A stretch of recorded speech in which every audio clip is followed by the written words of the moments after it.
I'm Kelly Hill Ross, and welcome to another show. This show is all about verbal abuse.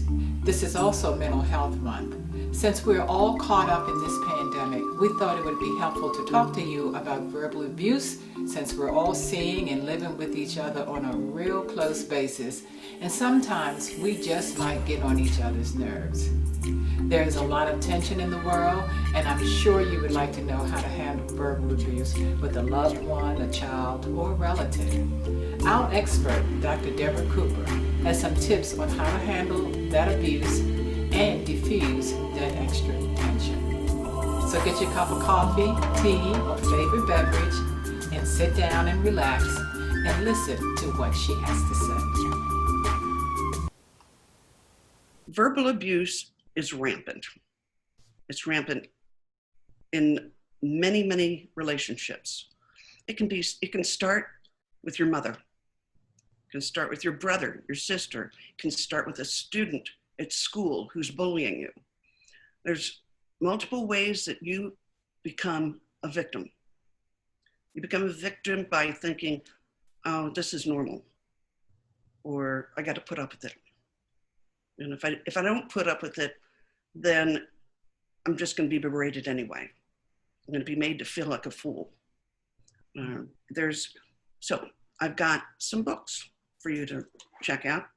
There's more, but I have one of my favorite ones is The Verbally Abusive Relationship, How to Recognize It and How to Respond. And it's by Patricia Evans. The three books that I have here are from Patricia Evans, which is great. So this is her first book. Now the second book, which is also excellent, all about verbal abuse, is Verbal Abuse Survivors Speak Out. So that's her second one. Here's another one, Victory Over Verbal Abuse. You need to look at it. You can have victory over this and you can stop it, but you have to make the decision to be strong. Okay, this is one. And here's the last one that I have. The Verbally Abusive Man, Can He Change? So you have to change. You have to recognize you don't deserve it. You do not deserve to be verbally beaten, emotionally hurt a lot, where your self-esteem gets diminished. If you don't feel joy when you come home, if you don't feel as though I am improving my life by being with this person, take a better look. You may be in that kind of a relationship. So we want to help you, is what it comes down to. And in situations that you're being talked to as though you are a second-class citizen, stand up for yourself. Don't talk to me like that. Stop it. No, I will not be talked to that way. It's important to learn how to say it with strength. And then you walk away. You say what you said, walk away. You do not stay there to be verbally abused again. So the person who walks away is the last one to say anything. They won. A lot of times you're told what to do. You should do this, you should do that. It's your life, you're gonna do what you want. And you're gonna do what's gonna make you feel better about you, not what he's telling you to do or she's telling you what to do. It's, do you feel comfortable with this person? Do they get you? Do they get the little funny things about you? Do they feel as though you're great? You're perfect. Eliminate the word can't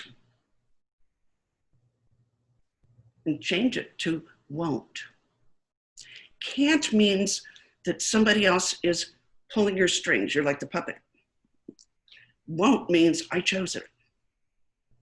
I chose that I won't do that.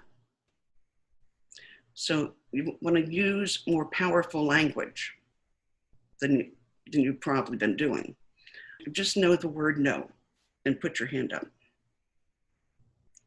You don't say talk to the hand, but you just hold your hand up and leave.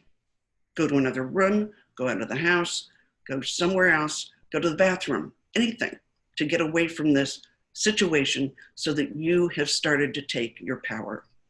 If you are married and the two of you have just been going around and around in a circle and the same thing keeps happening. So if you find yourself just going around and around, you have the abuse, you have the fight, then you have a little honeymoon stage. Then it gets better, you're back to normal. And then the circle comes around and you start noticing the tension. The tension starts building, builds stronger and stronger, then you get back to abuse. It could be verbal, physical. Generally, when it comes to physical, you can see this real clear. But verbal abuse can be, I'm not talking to you. You walk down the hallway in your house, past your husband, he's got a silent treatment. This can go for weeks, months. But whatever it is, it's how to have a power over, and that's what it's all about. You want to figure out if you can change somebody, give up. You can't change them. You can only change yourself. Now, in changing yourself, that's the only way your partner can change, because you're going to get more respect. And the more you respect yourself, the more it'll show in your behavior. I recommend, and this sounds silly, sounds way too metaphysical, but I recommend you go into the bathroom a few times a day, which you probably do anyway. Look in the mirror and say 3 times to yourself, I love you. I really love you. I love you. I really love you. I love you. I really love you.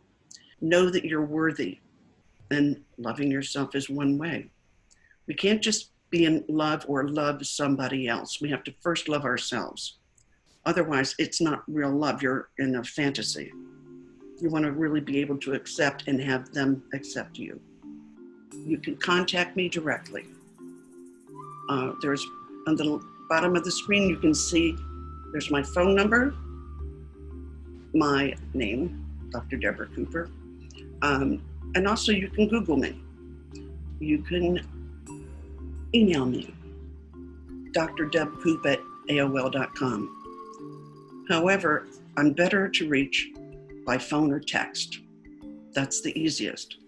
And I can give you some help over the phone, in my office, whichever you'd like.